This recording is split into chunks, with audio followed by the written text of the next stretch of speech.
কাজ দেখে না করে থাকতে পারি না। এই ভাবনাটি সত্যিই খুব গভীর।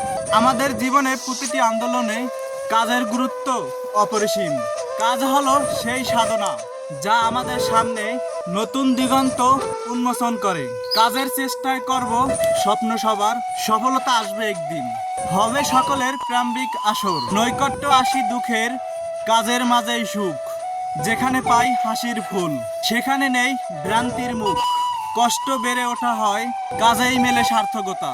এখানে হৃদয়ে ঢেউ জাগে, সেখানেই তৈরি হয় নতুনতা। এভাবেই কাজের গতি জীবনের সুরে বাঁধা। ধো গড়ি নতুন স্বপ্ন, হৃদয়ে করে সাধনা।